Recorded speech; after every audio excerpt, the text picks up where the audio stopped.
Yun, no? Ay, apak. Ay, animoy eksena po yan sa pelikula. Yung pagharurot ng dalawang kotseng yan sa bypass road ng barangay Inosluban sa Lipa, Batangas. Hanggang sa sumalpok nga po at kinaladkad pa ng pulang kotse ang nooy nakatigil na berdeng kotse. Ayon sa saksing security guard na si Christian Pedida, umikot pa nga yung pulang kotse na dahil nga po sa lakas ng pagbangga na yan, sugatan ang driver ng pulang kotse na agad namang dinala sa ospital. Paalala ng Lipa City Public Order and Safety, bawal ang street racing. Sabi ko na nga, street racing yan sa bypass road. May multa itong 5,000 pesos at posibleng maipa-revoke ang driver's license. Patuloy ang investigasyon ng Land Transportation Office kaugnay sa insidente. Sinisikap naman ng GMA Regional TV, balitang Southern Tagalog, na makuhanan ho ng pahayag ang mga sangkot na driver.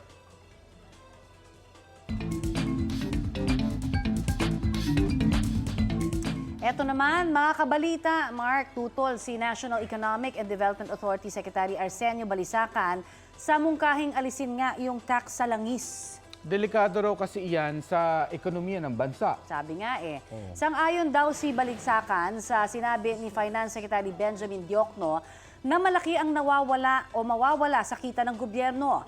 At balita ko, mahigit 72 billion pesos ang mawawalang kita kapag sinuspindi ang excise tax at value-added tax o VAT sa langis. Posible rin daw lumaki ang utang ng bansa kapag sinuspindi ang excise tax. Para kina Diokno at Balisacan, mas mainam pa rin ang targeted subsidy gaya ng fuel subsidy na ibinibigay sa mga tsuper. Pero ang sabi naman ng ilang tsuper, sa mga operator lang at hindi sa kanila napupunta ang fuel subsidy. Kit ng transport group na Piston, malaking tulong sa kanila kung aalisin talaga ang excise tax. Posible raw kasing madagdagan ng 200 pesos ang kita nila kada araw. Para mabalanse ang interes ng gobyerno at mga tsuper, mungkahin ng ekonomistang si Albay 2nd District Representative Joey Salceda, gawing flexible ang excise tax. Nakadepende raw dapat sa presyo ng langis sa merkado kung bababaan ba o tataasan ang excise tax. Eto naman, may tsansa pa rin daw ang 20 pesos na kada kilo ng bigas. Ayon po yan mismo kay Pangulong Bongbong Marcos. May chance lagi yan kung maayos natin ang production natin at maging maayos na hindi tayo masyadong magyuhin. At yung mga tulong na binibigay natin sa mga farmer ay magamit na nila. Yan ang paniwala ng Pangulo na matutupad pa niya ang isa po sa mga ipinangako noong kampanya. At isa raw sa mga nakikita niyang paraan, ibaba ang production cost para sumunod ding bumaba ang presyo ng bigas. Sa ngayon, ipinatutupad po ang price ceiling sa ilang uri ng bigas para sa consumers. Para naman sa mga magsasaka, itinaas na kamakailan ng NFA ang presyo ng pagbili nito ng palay. Pagdating naman sa usapin sa supply ng isda, layo ng Pangulo na magpatupad ng fishing ban. Yan ay para maiwasan ang overfishing at maging stable ang supply. Mga hakbang daw ito ng gobyerno para paigtingin ang food security ng bansa. Kung minsan kailangan huwag uubusin yung isda para sa next season meron pa. Kaya yun ang mga tinitignan natin ngayon. At may mga lugar na hindi dapat gawing palaisdaan dahil ito nga ay para sa breeding, para dumami ang population ng mga isda. Eto na nga, Mark, mga kabalita, ha? Di ba alam naman natin, walang preno talaga yung pagtaas po ng presyo ng langgis at ilang bilihin natin. Ang tanong dyan, paano nga ba tayo nagma-budget pa, di ba? Wala ka naman ba-budget Ayun na nga, di ba? Kaya ang Wala hirap ka nang talaga. ihigpit ng sinturon. Ay, totoo. Nasuot- Barya-barya, talagang wala na. binibilang mo pa. Yung butas ng sinturon mo hanggang dulo na. At saka sa liig Paano na ilalagay paano ang pa sinturon. gagawin doon? Balita ko, Oh. base sa isang survey, mas maraming pamilya ang itinuturing ang sarili nila na mahirap. At balita yung ihahatid sa atin ni James Agustin. Ramdam na ramdam daw ni Edgardo na mas humirap ang kanilang buhay sa mga nakalipas na buwan. Sa ilang oras na pangangalakan ng basura, maswerte na raw kung makapag-uwi siya ng 200 piso. Sobrang hirap talaga. Dati hindi naman eh. Kahit pa paano eh. Bira lang kami maganito eh. Mahal na po yung mga bilihin. Saka kinukulang kami sa ano. Ayun, ilang kami nangangalakal din kami. Ito. Ilang buwan na rin silang sa gilid ng kalsada pansamantalang naninirahan dahil hindi nila kayang magbayad ng upa sa bahay. Umalis na po kami. Hindi na po kami, pinababa na kami. Kasi? Wala kami pambayad eh. Ang kanyang kinakasama na si Karen todo budget para lang makakain sila ng 3 beses kada araw. Bibili na lang po ng mga gulay. Tapos babadgetin po talaga. Si Nancy madaling araw pa lang tulak-tulak na ang kanyang kariton. Maaga siyang pumupwesto sa bangketa, daladala ang mga paninda niyang nilagang itlog, saging at kamoteng kahoy. Ang kinikitang halos 300 piso, kulang pa raw pambili ng pagkain dahil sa taas ng presyo ng bilihin ngayon. Mahal. Grabe kung tutulong sa akin. Di ko kaya. Kasi ano lang, dinidiskartehan na lang. Mantakin mo naman ang bigas niyan, 57. Sa isang araw, sa isang bisis na lang kakain. Priority na lang yung mga bata, makapasok, may mga baon sila. Lumabas sa resulta ng sinagawang second quarter survey ng Octa Research Group na mas dumami ang mga Pilipino na nagsabing tinuturing nila ang kanilang pamilya na mahirap. 50% ito o katumbas ng 13.4 milyong pamilya. Mas mataas kumpara sa 43% sa unang quarter ng taon o 11.3 milyong pamilya. 9% naman ang nagsabi na hindi sila mahirap. 41% ang hindi makapagsabi kung sila ba ay mahirap o hindi. Sa parehong survey, 15% o nasa 3.9 milyong pamilya ang nakaranas ng gutom. Halos pareho ito sa resulta sa unang quarter ng taon. Isinagawa ang survey noong Hulyo at nasa 1,200 ang respondents nito na may margin of error na plus-minus 3%. Sa kabila ng nararanasan nilang kahirapan, todo sikap sina Edgardo at Nancy. Tiyaga at sipag daw ang sandata nila para makaraos sa araw-araw na pamumuhay. May pag-asa kung magsikap lang po. Think positive lang. Masa, habang nabubuhay. Kasi kahit naman na hindi mahirap ang buhay, kung hindi ka rin gagawa ng paraan, wala, mas lalong mahirap ang buhay mo. Kailangan tiyaga, may sipag. Yan ang balita ko. James Agustin ng GMA Integrated News. Mga kabalita, may bagong requirement na sa pagpaparehistro ng SIM. Dapat daw kasi live ng kinukunan ang selfie. Okay? Sa utos na inilabas ng National Telecommunications Commission o NTC, bawal na yung paggamit ng file photo. Sabi pa ng NTC, mapa-flag kung may record na ang taong nagpaparehistro, lalo kung mahigit 5 SIM na ang kanyang narehistro. Oo, sa nakaraang pagdinig kasi sa Senado, natukoy na nakalusot sa online registration kahit nga itong larawan ng nakangiting matching. Sa press conference naman ng Philippine Anti-Organized Crime Commission na ipakitang mailulusot kahit ang larawan ng cartoon characters. Ito naman ang balita ko, mga kabalita. Aprobado na po sa komite ng Senado ang Absolute Divorce Bill. Di ba? Oo, isa yan sa mga issue na matagal na kuning pinagtatalunan dito sa Pilipinas. Oo, at in fact, sa report nga po ng Senate Committee on Women, Children, and Family Relations, pinalawak ang mga basihan ng absolute divorce. Tulad na lamang kung 5 taon nang hindi nagsasama ang mag-asawa. Kung may panghahalay bago o matapos ikasal, irreconcilable differences o kung hindi na talaga magawang ayusin ang relasyon. Gayon din ang pisikal na pang-aabuso at iba pang basihan ng legal separation na nakasaad sa Family Code. Kasama sa desisyon ng Korte ang financial capacity, ang ari-arian at maayos na custody arrangement kung may mga anak ang mag-asawa. Noong Marso, lusot na rin sa komite ng Kamara ang bersyon nila ng divorce bill. Ikaw ba? Ano ang iyong tingin dito? Ay, ako kung pro. Oo, kung pro or against ka, Ay, depende sa circumstances, pero may gulpihang nagaganap sa bahay. Ay, oo. Di syempre parang ika mo nga, irreconcilable. Sabi mo kanina, differences, hindi na yun di ba? Sabi nila, minsan kang sinaktan, paulit-ulit kang sasaktan. Di ano pa ang bisa ng kasal. At marami kasi mga kababaihan especially, yun talagang nagdudusa sa sarili nilang tahanan just because napakahirap naman magpaanal, napakagastos. Totoo Sabi din yan. nila, Connie, more than 200,000 pesos kailangan mo para Oo. magpaanal. At saka napakatagal, 'di ba, sa korte. O, korte. Pero kung divorce kaya, ang tanong natin kasi sinasabi nga, 'di ba, papagaanin ba, napapabilisin, papagaanin yung gastos, tignan natin. Kasi dito sa Pilipinas at sa Vatican City, halimbawa na lang, no, hindi ho legal ang diborsyo. Tayo na lang at saka Vatican City ang hindi pa legal ang divorce. Oo. 'Di ba? Ay, puro pare ang nasa Vatican. Eh, syempre, kasi Wala kayo divorce doon. Oh, in terms of, syempre, pag pinag-usapan ng relihiyon, nakalagay kasi, Okay. 'di ba, binabasihan lagi ang Biblia, 'di ba, Oo, na oo. kung anong pinagsama, bawal na maghiwalay, Ng 'di ba, tao. ng tao. Oo. Okay? So, yun yung mga, syempre, ano yun respeto sa relihiyon naman, sa paniniwala. Napakahirap balansehin. no? Kaya nga, napakatagal na usapin yan. Correct. Hanggang kamera lang, tapos mawawala na ulit. Ilang beses na, 'di ba? Ilang beses Oo, na. Pero oo. yun nga sinasabi kasi nung ilan naman Sensitibo. nating mga religious people, 'di ba? Kung pag-uusapan natin ang diborsyo, 'di ba? Wala do imposibleng maayos naman ang Diyos. So, Oo yun, nga. 'di ba? Ay para sa iba nating kabalita, Oo. Connie, masalimuot ang problema sa pamilya. Kaya iba-iba rin ang opinion nila sa divorce. Yung anak ko, babae.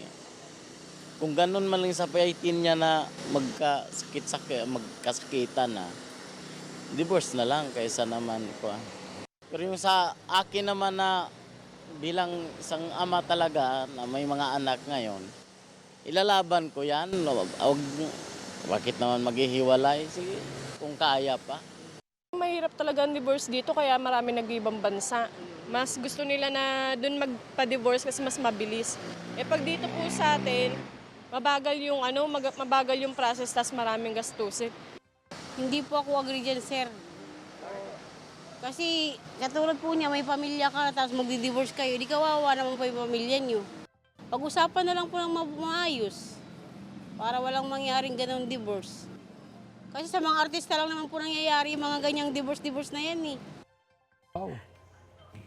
Ito naman, balita ko ngayon po ang pangalawang araw ng 2023 bar examinations. Kaya naman paalala po sa mga motorista ha, may road closures po sa Kamaynilaan. Kaninang umaga nga isinara na muna sa Maynila mula alas 3:30 hanggang alas 9 ang Dapitan Street at 2 linya ng Espanya Boulevard westbound mula sa Lacson Avenue hanggang Pinoval Street. Isasara muli yan mamayang alas 3:30 ng hapon hanggang alas 7 na po yan ng gabi. Nakasara. Mula naman alas 2 kaninang madaling araw hanggang alas 7 mamayang gabi, sarado po ang 2 linya ng Legarda Street eastbound mula San Rafael hanggang Mendiola Street. Sarado rin po ang Mendiola mula Peace Arc hanggang Malacanang Gate. Pati na rin po dyan sa may Concepcion Aguila Street mula Mendiola hanggang Jose Laurel Street. At dyan sa Pasay City naman, sarado po mula kaninang alas 3 ng umaga hanggang mamayang alas 8 ng gabi ang San Juan Street mula Donada hanggang Leveriza Street. Sarado rin po ang Don Manalo Boulevard sa Muntinlupa mula alas 3 ng umaga hanggang alas 8 ng gabi, maliban na lamang po sa mga otoridad, bar examinees at mga residente ng Alabang Hills Village. Sarado rin po ang service road sa Alabang Zapote Road. Hindi ko na ulitin yan, ha? I-google nyo na lang. In-extend ng civil aviation. Apakadami naman ng kalyeng yun. I-Facebook nyo ba? Nandun din yon. In-extend ng Civil Aviation Authority of the Philippines ang inilabas nitong notice to airmen o abisong iwasan ang paglipad malapit sa Bulkang Mayon. Kasunod yan ang panibagong aktibidad ng bulkan. Tatagal ang NOTAM hanggang 6:20 a.m. bukas. Sa pinakahuling update mula sa PHIVOLCS, may naitalang 9 na volcanic earthquake sa bulkan sa nakalipas na 24 oras. Namamaga rin ang bulkan at naglabas ng 700 meters na plume. Ito na. Midweek na, di ba? G pa rin ba ang hottest entertainment news? Nako. Ay! May Siyempre, ang pinakaaabangan ng OOTD ng kanyang kapitbahay, si Aubrey Carampel. I-show mo na. Maring Connie at Paring Marka, as Beyonce tayo for today. Ayan. Mga Mare at Pare, kasama ako sa mga kinilig, umiyak at napathrowback kagabi sa premiere night ng Video City, Be Kind, Please Rewind. Sa entrance pa lang ramdam na ang 90s influence. Kagaya sa movie booth na puno ng lumang VCDs at DVDs hanggang sa pagrampa ng stars sa red carpet. Present at on-theme din si GMA Pictures Senior Vice President Nessa Valdelion. Iwas spoilers muna tayo pero ito yung mga dapat niyong abangan. Gaganap si Kapuso action drama Prince Ruru Madrid bilang si Han na aspiring filmmaker. Ang twist, magta-time travel siya sa 1995. Doon niya mamimit si Ningning played by Yasi Pressman na nagtatrabaho sa isang video rental shop. Kumbaga mga mare, love story ito ng dalawang taong mula sa magkaibang panahon pero pinagtagpo ng destiny. More than anything else, sobrang gusto ko lang po magpasalamat na naging parte po ako ng pelikula na ito. Napakaganda po ng storya. I'm just very, very happy and grateful na pagbukas po ng ilaw, yung mga tao nakatingin po sa'yo and then happy or umiiyak.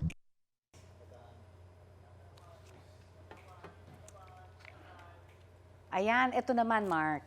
May kakilala ka ba sa Mindanao? Siguro naman, Oo, di ba? syempre, Lahat madami. naman tayo. Bakit? Marami. Isa-isahin Oo. mo yan mamaya. Isa lang. Bakit? Ano meron? Kung meron sana, malayo sila sa panganib na dalaho ng masamang panahon doon. Di ba? Ay, oo nga, Connie. Balita ko kasi nga, bugbog sa masamang panahon ng maraming sulok sa Mindanao. Totoo yan. Katrina! Katrina! Yes, ito na ako. Lumapit ka dito. Yes, ito na. Ano ba itong nag-green-green kang ganyan? Of course. Hindi. Ito talaga. Joke lang. Anong dahilan? Bakit ba? Ano ba? At napakaulan naman sa Mindanao. Bakit ba ganon? Yun nga. Alam mo, Mark, Connie, yung pag-ulan na yan, hindi yan bagyo o habagat. Ano? Ang yan? sanhi niyan, may intertropical convergence zone kasi doon sa area. Pero syempre, abangan ang rainfall forecast natin ngayong araw sa GMA Integrated News Center mamaya. At saka Mamaya ipapa-explain namin sa iyo yung Intertropical Convergence Zone. At anong kinalaman nun sa green mong damit na yun? Malamang wala. Meron ba? Andito kasi si Mark. Kailangan Thank you. paghandaan. Para sa akin pala sige. yan. Ito naman, para umano sa protection money, ang perang kinotong ng dalawang pulis Bacoor sa ilang public utility drivers. Dahil dyan ay iniutos ni PNP Chief Benjamin Acorda ang pagsibak doon sa dalawang pulis. May balita live si Maki Pulido. Maki? Yun na nga, Mark. Pinasisibak ni PNP Chief Benjamin Acorda yung Chief of Police ng Bacoor, Cavite. Ito raw ay dahil sa command responsibility para sa pangungutong ng dalawang non-commissioned officers at actually, meron din kasabwat na taga-Traffic Management Bureau ng Bacoor City sa mga asosasyon ng mga public utility drivers. Iniimbestigahan din kung sino-sino pa yung inaabutan ng kanilang koleksyon mula sa mga toda. Protection money raw yung kinikikil sa mga toda para hindi sila mahuli. Sinabi rin ng Bacoor City Administrator na i-convene yung kanilang disciplinary board para imbestigahan at alamin ang pananagutan ng kanilang Traffic Management Bureau. Kung hindi pa raw nag-viral yung video nung pangungotong, hindi pa naimbestigahan. Sabi ni Acorda, sana raw magsumbong sa kanila kung nakakaranas ng pang-aabuso ng mga pulis. So bahagi ng investigasyon ng PNP kung may iba pang mga kaso ng organisadong pangungotong sa iba pang lugar. So pinuntahan namin yung opisina ng hepe ng Bacoor, ang Chief of Police ng Bacoor City, pero wala raw siya sa kanyang tanggapan. Ganon din yung sa head ng Traffic Management Department ng Bacoor City. Mark, Connie. Maki, wala pang petsa kung kailan effective yung pagpapasibak ni General Acorda doon sa hepe ng Bacoor City Police? Alam mo, Mark, sinabi lang kasi kanina, parang immediately pagkatapos daw ng press conference ay iuutos na siya. Tapos kanina, nung pagpunta natin dun sa opisina ng Bacoor Chief of Police, sabi, pinaalis na, natanggal na raw kasi sa pwesto, kaya wala siya sa opisina. Oo nga, nakapag, ibig sabihin, nag-vacate na ng office. Oo, nag-vacate na ng office. Yung mga gamit daw, ito follow na lang. At least yun yung sabi ng staff na nakausap natin. Okay, thank you Maki Pulido. Samantalang eto naman, balita ko nagulat ang National Task Force to End Local Communist Armed Conflict o NTF-ELCAC sa kanila po mismong preskuan sa Plaridel, Bulacan kahapon. Binaliktad po kasi ng dalawang aktivista ang pahayag ng militar na sumuko sila. Ang totoo po dinukot kami ng mga militar, sakay ng van. Napilitan din kami na sumurrender. Dahil pinagbantaan yung buhay namin. Yun po ang totoo. Hindi rin namin ginusto na mapunta kami sa kustodya ng mga militar. Hindi rin totoo yun naman ang affidavit dahil ginawa yun, pinirmahan yun sa loob ng kampo ng militar. Wala na kaming magagawa sa mga pagkakataon na yun. Ang kwento ni na Junila Castro at Jed Rihanna Tamano, naglalakad lang daw sila sa kalsada noong September 2 nang may tumigil sa kanilang harapan na SUV. Pilit silang isinakay roon habang nakapiring. Pinahirapan daw sila at isinalang sa tactical interrogation. Ang dalawang aktivista ay miyembro ng grupong AKAPKA na kontra sa reclamation project sa Manila Bay. Nanindigan naman ang mga opisyal na hindi nila dinukot ang dalawa. Ngunit sumuko sila ng kusa. Hawakan namin yun kasi kung meron po sila ng kustodiya po, kung meron po sila ng papel, ang tingin po namin pala, ito po ay pagtulong na amin silang tutulungan sa sa kanilang pagsusurrender. So kaya inaayos po namin ang proseso. Pero yun po hindi po namin alam. Sabi naman ni NTF-ELCAC sa isang pahayag, pakiramdam nila ay trinaydor sila.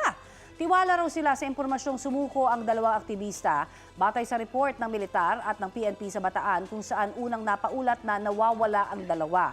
Mula sa Plaridel, nailipat na sina Castro at Tamano sa kustudiyan ng Commission on Human Rights sa Quezon City. Eto mga kabalita, huli kam naman po ang pambubugbog ng 5 lalaki sa isang estudyante sa Legazpi, Albay. Ang dahilan ng insidente, bagantihan. Gantihan, ito nga ho, tumatakbo at hinahabol ng grupong yan ang isang estudyante sa barangay Humapon nito pong Biyernes. Maya-maya pa, natumba po at nadapa siya sa kalsada pero nakatakbo pa rin ho siya. Ngunit naabutan po siya at pinagbubugbog ng mga suspect. Ayon sa opisyal ng barangay, niresba ng grupo ang biktima na una nang nanuntok nung nakaraang linggo. Desidido rin daw ang magulang ng biktima na sampahan ng reklamo ang mga suspect. Kasalukuyang nagpapagaling ang biktima na nagtamo ng mga sugat sa katawan. Nakakalungkot mga kabataan ito no? Samantala ito paring Mark, naging usap-usapan online ang 1-week plan, di ba, challenge worth na 1,000 pesos. Marami raw ang nabigo dahil sa mahal ng bilihin at pahirapan din kung anong mga pansahog ang bibilhin, di ba? At alin dapat ang unahing lutuin. Oo, at syempre, Maring Connie. Di yan natatapos sa pagpaplano lang at pagbili. Kailangan din ng maayos at ligtas na pag-iimbak, lalo na sa ating mga refrigerator para hindi ito masayang. Dapat. Oo, kaya linawin natin ang ilang haka-haka tungkol sa ref ninyo. Yes. Ang eksperto natin ngayon ay isang professional food technologist, si Miss Maria Jessa Cardel. Yan. Magandang umaga po at welcome ho sa Balita Ko. Good morning po. Yan, Miss Jessa. Ito, talaga ba?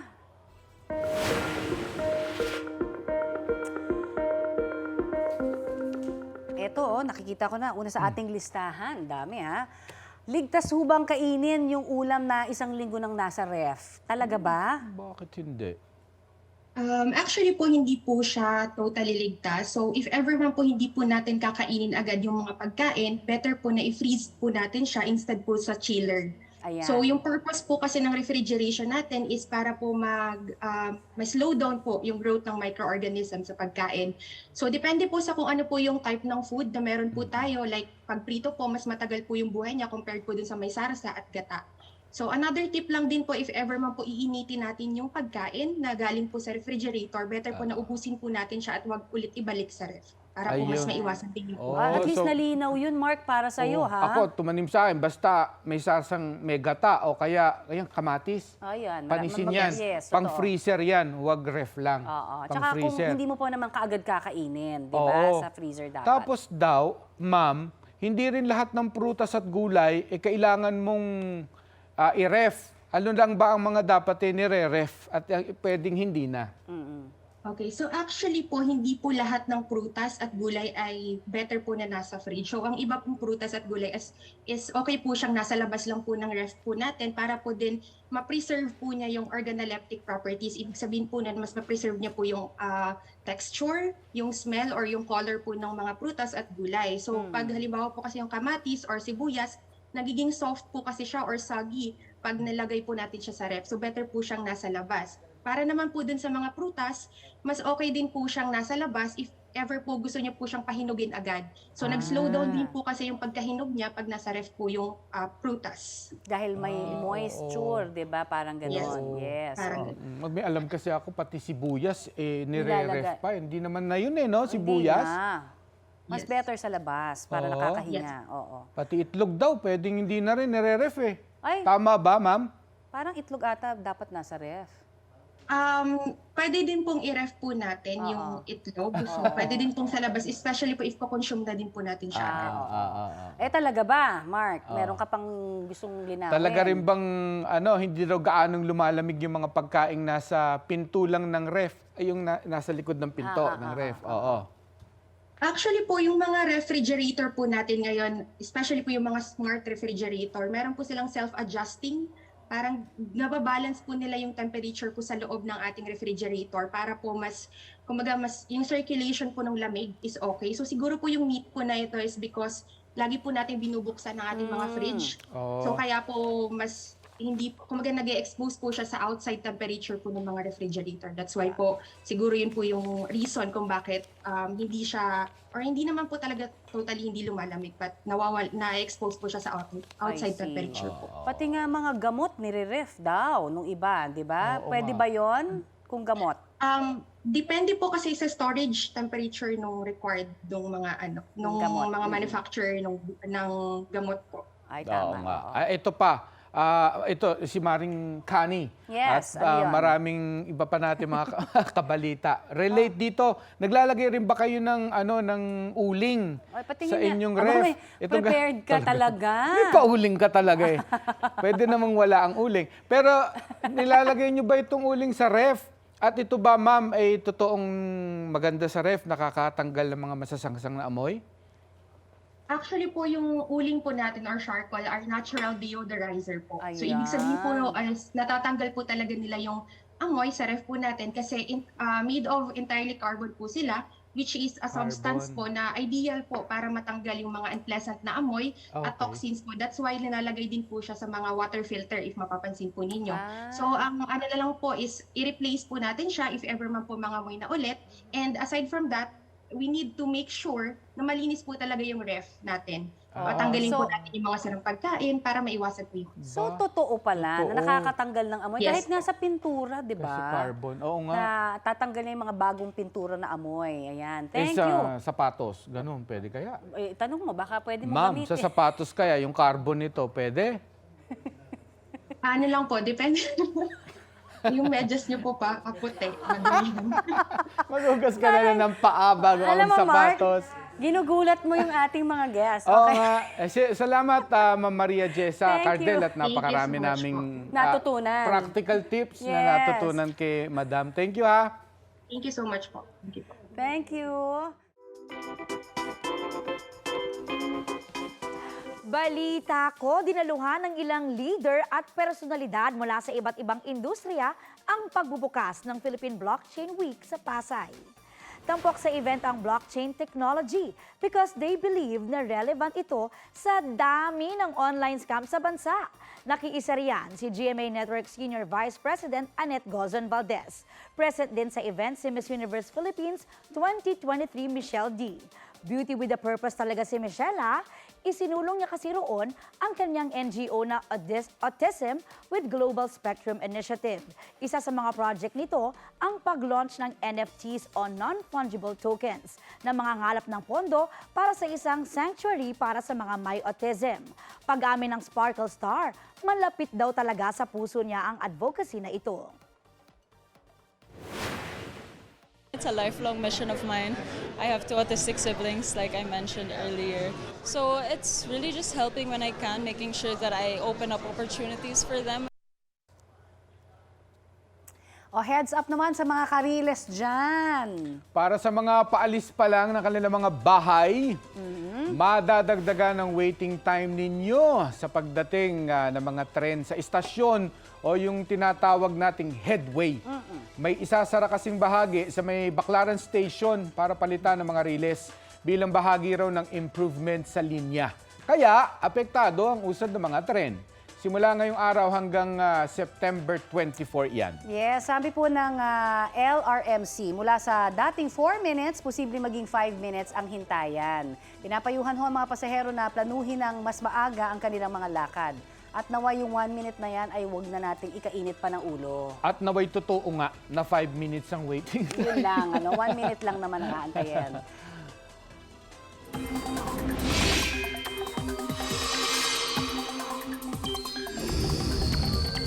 Eto, hindi na namin kayo pag-aantayin pa dahil weather update na po tayo. Uulanin ba ang ating mga iba-ibang parte ng lugar katulad po ng Mindanao, halimbawa? At makibalita tayo, of course, kay Katrina Son. Yan. Sa kanyang very comprehensive explanation na mula sa GMA Integrated News Weather Center. Go, Katrina! Yes, Mark, Connie, salamat. Kaliwat kanan na ang masamang panahon sa Mindanao. Tulad sa Norala, South Cotabato, patuloy ang search and rescue operation sa nawawalang binata matapos ang landslide sa Barangay Tinago. Nangyari ang landslide sa kasagsagan ng malakas na ulan. Dahil sa nasabing insidente, nagpatupad agad ng forced evacuation ang barangay officials sa 51 pamilyang nakatira malapit sa lugar. Stranded naman ang maraming motorista dahil sa binahang kalsada sa Libungan, Cotabato. Tanging mga matataas na sasakyan ang nakakadaan. Pahirapan naman para sa mga guro sa Alamada, Cotabato ang pagpunta at pag-uwi sa eskwelahan tuwing may baha. Tinitiis daw nila at hindi na lang inaalintana ang panganib. Mga kabalita, mga local thunderstorm at ulang dulot ng Intertropical Convergence Zone ang nakaapekto o makakaapekto sa panahon ngayong araw. Ayon nga sa Pag-asa, patuloy na umiiral itong ITCZ sa Mindanao. Sa mga susunod na oras, uulanin ang halos buong bansa base nga ito sa rainfall forecast ng Metro Weather. Ang ilang lugar, partikular sa Mindanao, ay maaaring makaranas ng heavy to intense rains kaya posible po ang baha o landslide. Stay alert dyan mga kapuso. Posible ring muli ang ulan dito naman sa ilang bahagi ng Metro Manila. Ako po si Katrina Son. Iyan ang latest mula sa GMA Integrated News Weather Center. Maasahan anuman ang panahon.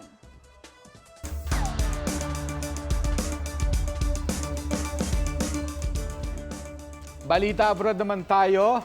Mga kabalita, ano kaya ang gagawin ninyo kung bulagain kayo ng cobra? Naku po. Yan ang nangyari sa isang ginang sa Thailand habang nagluluto sa labas ng kanyang bahay. Siyempre, tumakbo. Gumapang kasi ang ahas na may 12 talampakan ng haba malapit sa kanyang mga paa. Sa ilalim na talaga, nang mapansin niyang tutuklawin na siya nito, agad siyang kumaripas ng takbo papalayo sa king cobra. Hindi nasaktan ng ginang. Ay, naku, salamat naman sa insidente.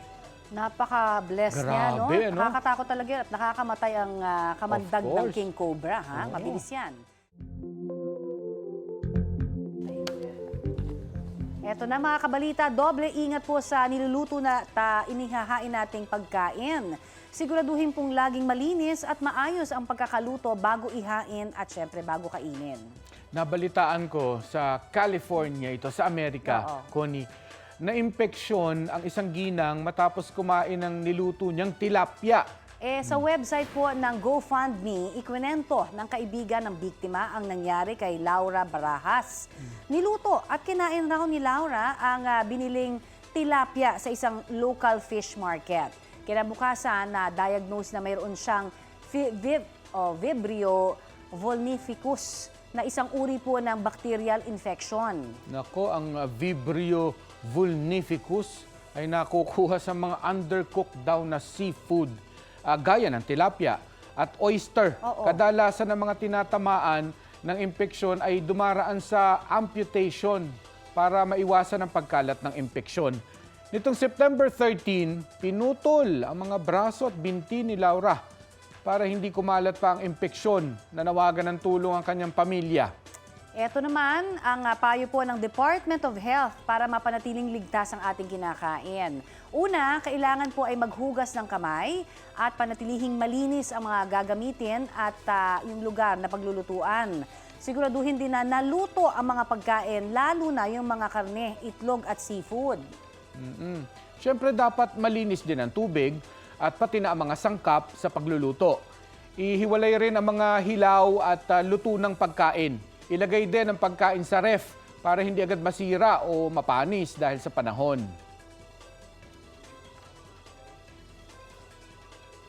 Sa fans dyan na nag-aabang ho sa health update ng dating Gilas Pilipinas point guard, L.A. Tenorio, cancer-free na raw siya. Wow. Okay. Makakasama na si L.A. sa coaching staff ng team sa 2023 Asian Games bilang assistant coach. Sinabi yan ni Gilas coach Tim Cone sa kanilang press con at nagpasalamat naman si L.A. sa Diyos sa magandang balita na yan. Sa kabila naman ng problema sa roster ng Gilas, umaasa si Coach Tim na makuha pa rin ng Pilipinas ang gold sa ASEAD. Wala pa kasing desisyon ng organizing committee ng torneo sa papalit sa injured players ng koponan. Samantala, balita naman po mula sa New York sa Amerika, pagpapalakas ng relasyon ng Pilipinas sa ibang bansa ang naging sentro ng pakikipag-usap ni Foreign Affairs Secretary Enrique Manalo sa ilang opisyal ng ibang bansa. Kasalukuyan pong nasa United Nations General Assembly si Secretary Manalo. Nakausap po niya roon ang mga opisyal ng Austria, Slovenia, Yemen, Serbia at iba pa. Bukod po dyan, nakiisa rin ang Pilipinas sa mga bansang naniniwala sa otoridad ng United Nations Convention on the Law of the Sea. Pati na rin po sa paggawa ng mga solusyon para maresolba ang krisis sa klima. Ito naman balita ko, may babala ang Commission on Elections sa mga anila ay pumipigil para baklasin ang mga illegal campaign materials.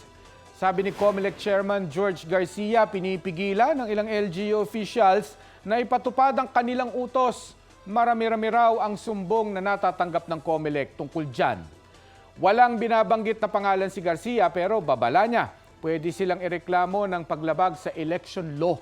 Sabi ng COMELEC na sa susunod na linggo may maihahain ng disqualification cases para sa mga kandidatong nagsisimula ng mga kampanya.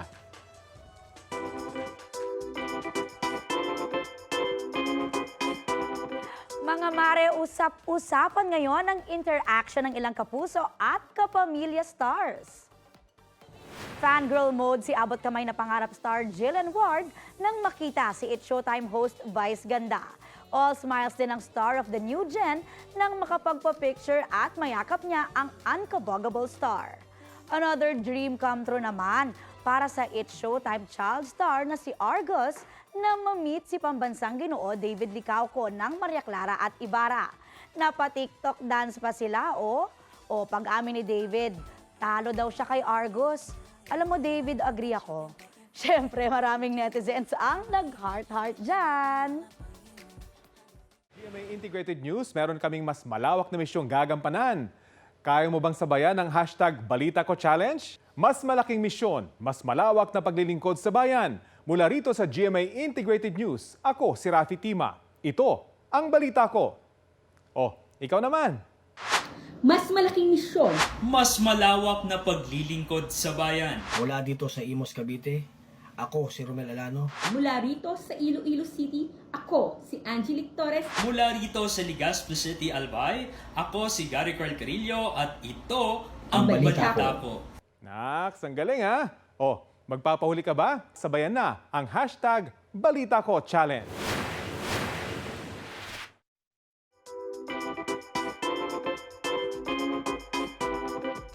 Hello! It's me pa rin, mga mare. Ito balita ko ha. Kasal na raw si Adele sa kanyang non-showbiz partner na si Rich Paul.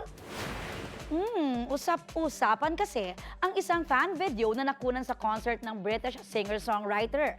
Tila nadulas kasi si Adele at tinawag niyang my husband ang partner niyang si Rich. Wala pa namang public statement o comment ang dalawa kaugnay si pinag-uusapang kasalan nila. 2021 nang mag-divorce si Adele at ex-husband niyang si Simon Konecki at may 10-year-old silang anak. Balita naman abroad, eto po kinumpirma na ng International Criminal Court na nabiktima sila ng hacking. Sabi ng ICC, may na-monitor na unusual activity sa kanila pong network noong nakaraang linggo. Ongoing pa raw ang kanilang investigasyon tungkol dyan. Tumanggi silang magkomento kung saan, gaano kaseryoso ang hacking incident o kung sino ang nasa likod nito. Ang ICC ay isang permanent tribunal sa The Hague na nag-iimbestiga sa war crimes at wars or crimes against humanity.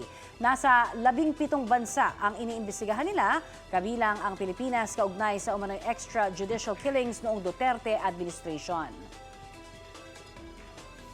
Inirekomenda ng Department of Justice na kasuhan ng Pilipinas ang China kaugnay sa pagkaubos ng mga bahura sa Iroquois o Rosul Reef na bahagi ng West Philippine Sea. Sabi ni Justice Secretary Jesus Crispin Remulla, malaking kasalanan ang pagsira sa kalikasan at sa teritoryo ng ating bansa. Kakausapin daw ni Remulla si Executive Secretary Lucas Bersamin kaugnay sa aksyon laban sa China.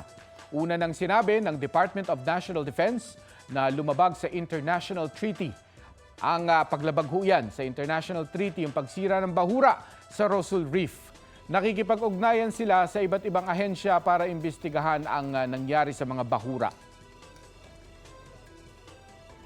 Tiniyak naman po ng Department of Justice na tuloy ang kaso laban sa 6 na suspect sa case number 1 na mga nawawalang sabungero kahit umatras pa ang mga kaanak ng ilang nawawala. Sabi ni Justice Secretary Jesus Crispin Remulla, crime of public order daw ang kaso at pupwedeng tumayong complainant dyan ang Estado. Sa 34 na nawawala, 26 pa ang hindi pa nakakapagsampa ng reklamo, kaya gusto raw makausap agad ni Remulla ang mga pamilya ng mga sabungero. Bukas itinakda po ng Manila Regional Trial Court ang arraignment o pagbasa ng sakdal sa 6 na inaresto. Nakakulong pa rin po sila sa Camp Vicente Lim sa Calamba, Laguna. Ang isa po sa mga akusado na si Julie Patidongan, suspect din sa pagkawala ng iba pang sabungero. Tuloy rin po ang investigasyon ng National Bureau of Investigation at PNP-CIDG sa pagkawala ng mga sabungero.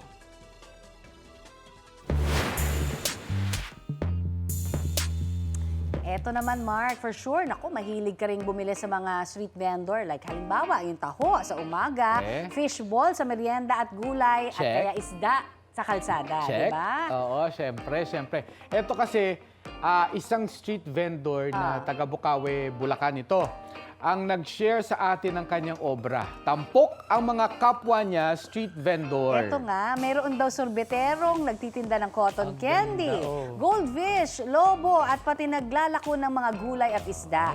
Ang artist na si Mark Joseph Tuante, ang naggawa po niyan, lockdown noong pandemya nang simulan niya ang vendor series. Ang cute, di ba? At nang nawalan po siya ng trabaho last year, naging street vendor po siya at nagbenta ng ice scramble at iba pa. Yan, balita ko elementary pa raw nang magsimula siyang gumuhit. Ang galing, Galing. Pwede kaya tayong magpa-order na. Yan. Oo nga. Yan po ang balita ko. Bahagi kami ng mas malaking misyon. Ako po si Connie Season. Ako ang inyong Mare, Aubrey Carampel. Ako naman po si Katrina Son. At sa ngalan ho ni Rafi Tima, ako po si Mark Salazar para sa mas malawak na paglilingkod sa bayan mula sa GMA Integrated News. Ang News Authority ng Filipino. Ayun. Bye.